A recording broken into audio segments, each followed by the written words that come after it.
খবর শুনছেন বিশ্ব সংবাদ চ্যানেল থেকে। আজ জানাবো পশ্চিমবঙ্গ দেশ বিদেশের বাছাই করা গুরুত্বপূর্ণ তাজা সংবাদ। খবরের শুরুতেই জানিয়ে দেব সংবাদ শিরোনাম, পরে বিস্তারিত। মসজিদের মাইক খোলার প্রতিবাদে এবার আসরে আসল তৃণমূল, হাইকোর্টে যাওয়ার হুঁশিয়ারি ঋতব্রতর। হাসপাতালে কাজ হারানোর আশঙ্কায় 1.5 শতাধিক আয়া, করোনাকালের দিদিরা চরম সংকটে।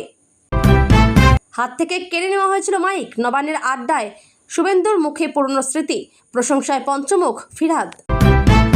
জ্যোতি বসু, বুদ্ধদেব ভট্টাচার্য, মমতা বন্দ্যোপাধ্যায়কে দেখেছি, এমন দেখিনি, শুভেন্দুর বৈঠক থেকে বেরিয়ে বললেন ফিরহাদ। অপমানিত হওয়ার পরেও ভুলতে পারেননি কলকাতার আবেগ, রাজ্যে বড় শিল্পগোষ্ঠীর আসার ঘোষণা শ্রমিকের। গিরগিটির মতো দল এসপি, সমাজবাদী পার্টিকে তুলোধনা করে চরম আক্রমণ মায়াবতীর। বিজেপিতে গুরুত্বপূর্ণ দায়িত্ব পেতে চলেছেন রাঘব চাড্ডা, নরেন্দ্র মোদীর সঙ্গে একান্ত সাক্ষাতের পর লিখলেন, ঝট চাইলেন, পট করে পেয়ে গেলেন, এই না হলে পন্থের জলওয়া। মুখ্যমন্ত্রী নির্দেশ দিলেন আধিকারিকদের। দিল্লিতে প্রাতরাশ বৈঠকের 24 ঘন্টার মধ্যেই নবান্নে জল্পনা উস্কে যা বললেন এই দুই বেসুরো সাংসদ।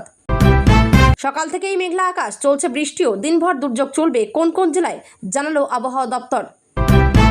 অবসরপ্রাপ্ত বিচারপতির নিরাপত্তায় চাঞ্চল্যকর মোড়, কলকাতা হাইকোর্টকে বড় নির্দেশ দিল সুপ্রিম কোর্ট। মহুয়ার জন্য মন কাঁদল সিজেপির সৌরভ দাসের, বিস্ফোরক সব মন্তব্য করে বসলেন সুপ্রিম কোর্ট নিয়ে। ব্র্যান্ড বুদ্ধ ও সততার রাজনীতি, প্রয়াণ দিবসে বুদ্ধদেব ভট্টাচার্যকে স্মরণ। অ্যাম্বুলেন্সের হেল্পার ছিলেন পার্থর ছায়াসঙ্গী সনদ, প্রাক্তন তৃণমূল বিধায়ক যেভাবে কোটিপতি হয়ে উঠলেন। একাধিক নারী সঙ্গ, 308টা প্রেম, 3টে বিয়ে, ঐশ্বর্যের সঙ্গে দেখা করার আগে কড়া হুমকি পেয়েছিলেন এই অভিনেতাই এখন। সংসদে বদলে যাচ্ছে হিসেব নিকেশ, ডিলিমিটেশন ইস্যুতে এবার মোদি শাহদের পাশে সাবেক শরিক। সাত সকালে ভিক্টোরিয়ার রাজপথে তুমুল আলোড়ন, পুলিশের নজিরবিহীন অভিযানে শোরগোল কলকাতায়। বিদেশি অনুদান নিয়ন্ত্রণে বড় বদল, আগামী সপ্তাহেই লোকসভায় আসছে FCRA সংশোধনী বিল, জবাব দিতে পারেন অমিত শাহ। দেবরাজের বিরুদ্ধে খুলছে প্যান্ডোরার বাক্স, কোন নয়া বিপদে জড়ালেন অদিতি মুন্সির স্বামী, কি ঘটেছে? আছড়ে পড়ল রাক্ষসের টাইফুন, চলল ধ্বংসলীলা, বিদ্যুৎহীন 14,000 বাড়ি, হাই অ্যালার্ট জারি। টানা বৃষ্টিতে ভেসেছে রাস্তাঘাট, বাড়ি ফেরার সময় খোলা নর্দমায় পড়ে ভেসে গেলেন যুবক। এখনো পাননি সরকারের দেওয়া 60,000 টাকা, 10 লক্ষের পর এবার কারা পাবেন দ্বিতীয় কিস্তি, জানুন পুরো আপডেট। উইকেন্ডে কেমন থাকবে আবহাওয়া, উত্তর থেকে দক্ষিণ ভারী বৃষ্টির সতর্কতা কোন কোন জেলায়। বদলাচ্ছে শনির গতি, 5 রাশিতে ব্যাংক ব্যালেন্স দ্বিগুণ, পদোন্নতিতে বিদেশ যাত্রা, ফ্ল্যাট কেনার যোগ। চলন্ত ট্রেনে মহিলাকে ধর্ষণের অভিযোগ, সিকিম মহানন্দা এক্সপ্রেসে ঘটেছে এই ভয়ঙ্কর ঘটনা। লুকোচুরি শেষ, ভবানী ভবনে হাজিরা সমিতির, চলছে ম্যারাথন জিজ্ঞাসাবাদ। সুরেন্দ্রনাথ কলেজে বিপুল টাকা, ভিআইপি রুম, কন্ডোম। তৃণমূল নেতা দেবাশিসের আগাম জামিন খারিজ হাইকোর্টে। পেট্রোল পাম্পের কর্মীরা কিভাবে বুঝবেন আপনার গাড়ির ইন্স্যুরেন্স আছে কিনা? বিভাগীয় তদন্ত করে সিবিআইকে রিপোর্ট দেবে স্বাস্থ্য দপ্তর, তলব করা হবে সেই রাতে জরুরি বিভাগে থাকা অধ্যাপকদের। এতক্ষণ শুনছিলেন সংবাদ শিরোনাম, এখন আসছি বিস্তারিত খবরে। রাজ্য দূষণ নিয়ন্ত্রণ পর্ষদের পুরনো নির্দেশিকা মেনে বহু মসজিদ থেকে মাইক খোলা শুরু হয়েছে, যা ঘিরে রাজনৈতিক মহলে চাপানোতর।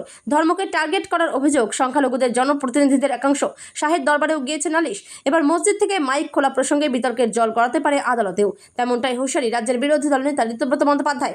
বিরোধী দলের মুখ্য সচেতক আখরুজ্জামানকে পাশে নিয়ে তার সাফ বক্তব্য, আগামী শুক্রবারের মধ্যে আমরা হাইকোর্টে যাচ্ছি। ঋতব্রত জানান, ধর্ম আসলে অঙ্গাঙ্গিকভাবে আমাদের জীবন ধারণের সঙ্গে জড়িয়ে। আমরা মুখ্যমন্ত্রীকে বলেছি এই বিষয়টা নিয়ে কোর্টেও যাব।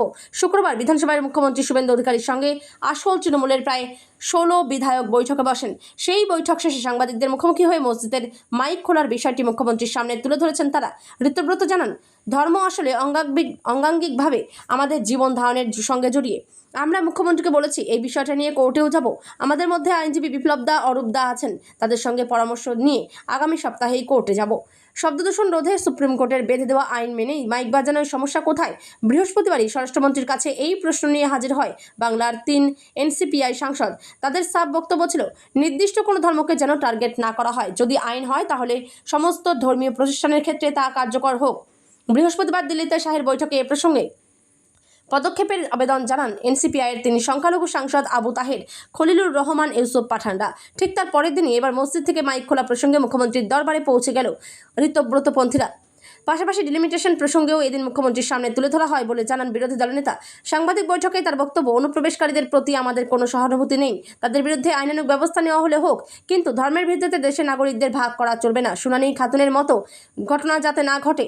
মুখ্যমন্ত্রীর মাধ্যমে কেন্দ্রের সরকারের কাছে আবেদন জানিয়েছি, দেশের নাগরিকদের অধিকার যেন ধর্মের ভিত্তিতে আঘাতপ্রাপ্ত না হয়। সমস্তটা কোর্টে জানাবো। রিজিওনালভাবে ট্রাইব্যুনালের পক্ষে সওয়াল করে মুখ্যমন্ত্রীকে দরবার করা হয়েছে বলে জানিয়েছেন আসল তৃণমূলের স্রষ্টা। বসিরহাট সুপার স্পেশালিটি হাসপাতালে কাজ হারানোর আশঙ্কায় প্রায় 150 জন আয়া দিদি। অভিযোগ, আগস্টের পর থেকে তাদের হাসপাতালে না আসতে বলা হয়েছে। 30 থেকে 40 বছর ধরে রোগীদের পরিষেবা দিয়ে আসছেন অনেক আয়া দিদি। তাদের দাবি, এই কাজের আয়েই বহু পরিবারের সংসার চলে। জ্বর, বমির পরেই খিঁচুনি। সাধারণ ভাইরাল জ্বর ভেবে ভ্রম হচ্ছে অনেকেরই, তবে এই ভাইরাস মস্তিষ্কে সংক্রমণ ঘটাচ্ছে খুব দ্রুত। দেখা দিচ্ছে ভাইরাল এনকেফেলাইটিসের লক্ষণও। তীব্র কাঁপুনি দিয়ে জ্বর, তারপরেই বমি, ডায়রিয়া, শেষে মারাত্মক খিঁচুনি হচ্ছে ছোটদের। দেখা দিচ্ছে এনকেফেলাইটিসের মতো লক্ষণ। ফের দেশ জুড়ে আতঙ্ক ছড়িয়েছে চাঁদিপুরা ভাইরাস। মাস কয়েক আগে গুজরাট ও মহারাষ্ট্রে এই ভাইরাসের সংক্রমণের কথা শোনা গিয়েছিল। এখন দেশের নানা জায়গায় এই ভাইরাসের উৎপাত শুরু হয়েছে। চাঁদিপুরা ভাইরাসের কারণে ছোটদের মস্তিষ্কে সংক্রমণ ঘটার লক্ষণ দেখা দিচ্ছে বলে জানা গিয়েছে। বাবা মায়েদের তাই সতর্ক থাকতে বলা হয়েছে। চাঁদিপুরা ভেসিকুলো ভাইরাস খুবই সংক্রামক। এটি র্যাবডোভিরিডি গোত্রের ভাইরাস, অর্থাৎ এই ধরনের ভাইরাসই জলাতঙ্ক ছড়ায়। এই ভাইরাসটি ডেঙ্গু বা চিকুনগুনিয়ার থেকেও মারাত্মক। এই সংক্রমণ হলে সরাসরি কেন্দ্রীয় স্নায়ুতন্ত্রে প্রভাব পড়ে, রোগীর জটিল স্নায়বিক রোগ হওয়ার ঝুঁকি বাড়ে। চিকিৎসকরা জানাচ্ছেন, ভাইরাসটি ছোঁয়াচে নয়, অর্থাৎ আক্রান্তের হাঁচি কাশি থেকে ছড়ায় না। ভাইরাস ছড়ায় মাছি থেকে। সাধারণত স্যান্ড ফ্লাই বা বেলে মাছির লালা থেকে এই ভাইরাসের সংক্রমণ ঘটে। তাছাড়া টিক জাতীয় পোকার থেকেও ভাইরাস ছড়াতে পারে। আক্রান্তের মলমূত্র থেকে ভাইরাস মাছি বাহিত হয়েও ছড়াতে পারে। কী ধরনের রোগ ছড়াচ্ছে? চাঁদিপুরা ভাইরাস শরীরে প্রবেশ করার পর খুব দ্রুত রক্ত প্রবাহের মাধ্যমে মস্তিষ্কে পৌঁছয় এবং স্নায়ুতন্ত্রকে আক্রমণ করে। এই ভাইরাসের কারণে শিশুদের মধ্যে অ্যাকিউট এনসেফেলাইটিস সিনড্রোম দেখা দিচ্ছে। এতে মস্তিষ্কে তীব্র প্রদাহ হয়, মাথা ঘোরা, বমিভাব দেখা দেয়। রোগী ঘন ঘন জ্ঞান হারাতে পারে। তীব্র প্রদাহের কারণে মস্তিষ্কের কোষের ভিতরে তরল জমা হয়ে মস্তিষ্ক ফুলে ওঠে। তীব্র যন্ত্রণা শুরু হয়। এর থেকে সারা শরীরে খিঁচুনি হতে পারে, অঙ্গ প্রত্যঙ্গ অসাড় হয়ে যেতে পারে। মাত্র 24 থেকে 48 ঘন্টার মধ্যে রোগটি প্রাণঘাতী হয়ে উঠতে পারে। চাঁদিপুরা ভাইরাসের কোনো নির্দিষ্ট ওষুধ বা প্রতিষেধক নেই। রোগীর লক্ষণ দেখেই চিকিৎসা করা হয়। চিকিৎসকেরা জানাচ্ছে, 5 বছরের কম বয়সীদেরও ভাইরাসের সংক্রমণ হতে পারে। ঘন ঘন জ্বর আসা, বমি, খিঁচুনি, মাথার তীব্র ব্যথা, হাত পা অসাড় হয়ে যাওয়ার লক্ষণ দেখলে দেরি না করে হাসপাতালে নিয়ে যেতে হবে। কিছু ক্ষেত্রে রোগটি মারাত্মক আকার নিলে রোগী পক্ষাঘাতগ্রস্ত হয়ে পড়তে পারেন। জন্মলগ্ন থেকেই যিনি ছিলেন তৃণমূল কংগ্রেসের অত্যন্ত সক্রিয় সদস্য এবং মমতার একনিষ্ঠ অনুগত সৈনিক, সেই নন্দীগ্রাম আন্দোলনের অন্যতম প্রধান মুখ শুভেন্দু অধিকারী আজ গেরুয়া শিবিরের অন্যতম প্রধান কাণ্ডারি।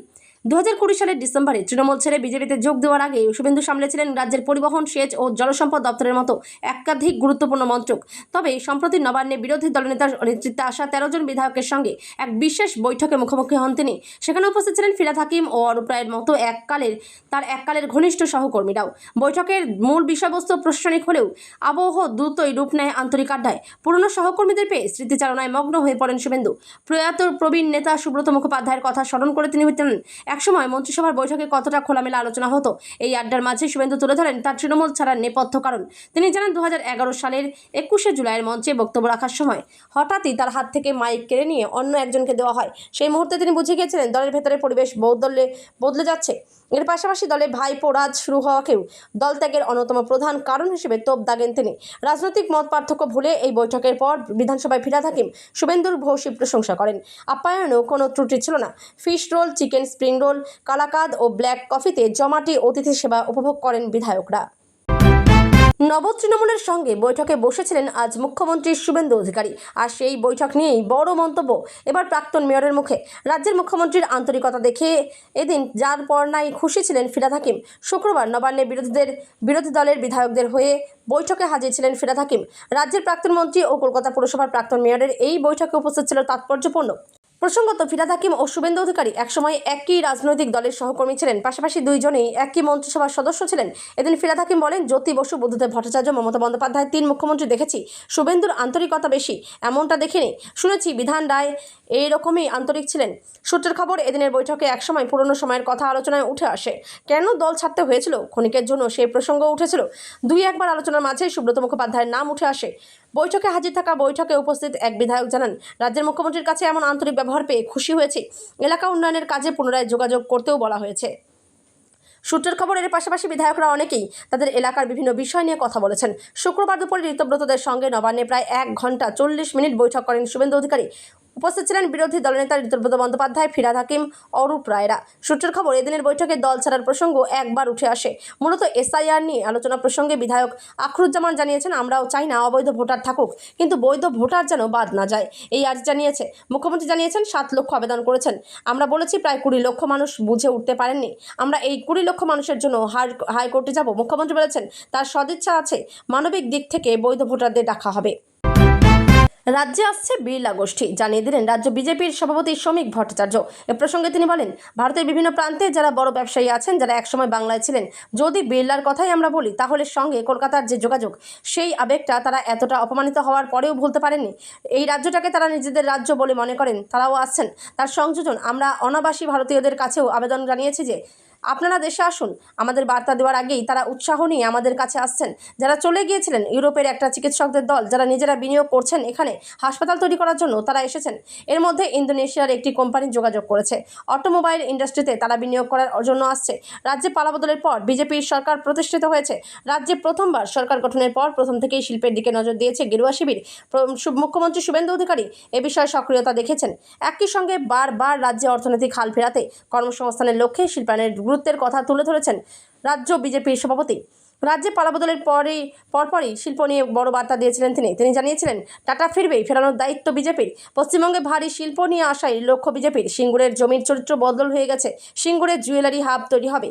দিন কয়েক আগে ডানকুনিতে লাক্স কোজির ইউনিটেড শিলান্যাস অনুষ্ঠানে যোগ দিয়ে রাজ্যের শিল্পায়নের লক্ষ্যে বড় বার্তা দিয়েছিলেন মুখ্যমন্ত্রী শুভেন্দু অধিকারী। তিনি বলেছিলেন, 100 কোটি টাকার বেশি যারা বিনিয়োগ করবেন, কোনো পঞ্চায়েত, পুরসভা, কর্পোরেশন, জেলা পরিষদ, পঞ্চায়েত সমিতি থেকে অনুমতি নিতে হবে না।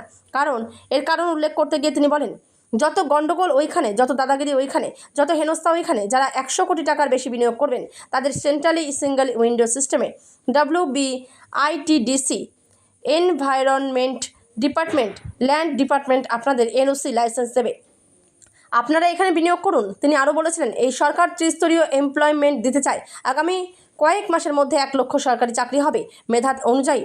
তার সঙ্গে বেসরকারি বিনিয়োগকারীরা যত এ ধরনের তাদের প্ল্যান্ট সম্প্রসারণ করবেন, নিউ প্ল্যান্ট লাগাবেন, এই প্ল্যান্টকে কেন্দ্র করে অনুসারী শিল্প তৈরি হবে, তত বেশি করে আমাদের প্রত্যক্ষ ও পরোক্ষ কর্মসংস্থান তৈরি হবে।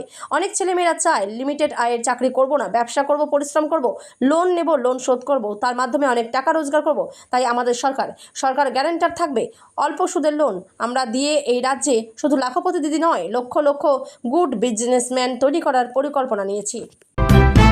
উত্তরপ্রদেশের জাতিগত সমীকরণ এবং সামাজিক প্রতিনিধিত্ব নিয়ে রাজনৈতিক মহলে তরজা এখন তুঙ্গে। আসন্ন বিধানসভা নির্বাচনকে সামনে রেখে রাজ্যের উপমুখ্যমন্ত্রী ব্রিজেশ পাঠক স্বজনপ্রীতি, ব্রাহ্মণ সম্প্রদায় এবং সমাজতান্ত্রিক তাত্ত্বিক ডক্টর রাম মনোহর লোহিয়ার আদর্শ নিয়ে প্রশ্ন তুলে সমাজবাদী পার্টি প্রধান অখিলেশ যাদবকে তীব্র আক্রমণ করেছেন। অন্যদিকে বিএসপি সুপ্রিমো মায়াবতী ও সমাজবাদী পার্টিকে নিশানা করে তীব্র ভাষায় আক্রমণ শানিয়েছেন।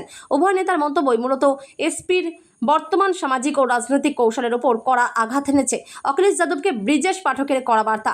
অখিলেশ যাদবকে উদ্দেশ্য করে উপমুখ্যমন্ত্রী ব্রিজেশ পাঠক বলেন যে রাজনীতিতে মতামতের জবাব মতামত দিয়েই দেওয়া উচিত, ব্যক্তিগত বিদ্বেষ ও মিথ্যা অভিযোগ দিয়ে নয়। সমাজতান্ত্রিক চিন্তাবিদ ডক্টর রাম মনোহর লোহিয়ার মতামতের উদ্ধৃতি দিয়ে তিনি এসপির বিরুদ্ধে স্বজনপ্রীতিকে প্রশ্রয় দেওয়ার অভিযোগ তোলেন। পাঠক বলেন, লোহিয়া স্বজনপ্রীতির অন্যতম সোচ্চার বিরোধী ছিলেন। তার স্পষ্ট ধারণা ছিল যে পরিবারের সঙ্গে যুক্ত ব্যক্তিরা সমাজ থেকে বিচ্ছিন্ন হয়ে পড়েন। উপমুখ্যমন্ত্রীর দাবি, যারা আজ লোহিয়ার নামে রাজনীতি করছে তারাই সবার আগে তার আদর্শকে পরিত্যাগ করেছে। লোহিয়া নিজে আজ জীবিত থাকলে পরিবারতন্ত্রকে যারা রাজনীতির ভিত্তি বানায় তাদের জবাবদিহি করাতেন বলে মন্তব্য করেন তিনি। ব্রাহ্মণ সম্প্রদায় প্রসঙ্গে অখিলেশ যাদবকে আক্রমণ করে পাঠক বলেন, অখিলেশ আজ নিজেকে ব্রাহ্মণদের শুভাকাঙ্ক্ষী সাজানোর ভান করছেন, কিন্তু সাংবাদিকদের জাতপাত নিয়ে তার করা বিতর্কিত মন্তব্য মানুষ এখনও ভুলে যায়নি। তিনি জোর দিয়ে বলেন যে সামাজিক অগ্রগতি কোনো একটি পরিবারকে ক্ষমতা দিয়ে অর্জিত হয় না, বরং সমাজের প্রতিটি অংশকে সমান সুযোগ ও সম্মান দেওয়ার মাধ্যমেই তা সম্ভব। বিজেপির রাজনীতি দেশ প্রথম, সংগঠন প্রথম এবং অন্তর্দয়ের নীতির উপর প্রতিষ্ঠিত বলে দাবি করেন তিনি। এসপিকে গিরগিটি বললেন মায়াবতী। এদিকে বিএসপি সুপ্রিমো মায়াবতীও সমাজবাদী পার্টির ওপর আক্রমণ শানাতে পিছপা হননি। সোশ্যাল মিডিয়া প্ল্যাটফর্ম এক্সে এক পোস্টে তিনি সমাজবাদী পার্টিকে গিরগিটির মতো দল বলে অভিহিত করেছেন।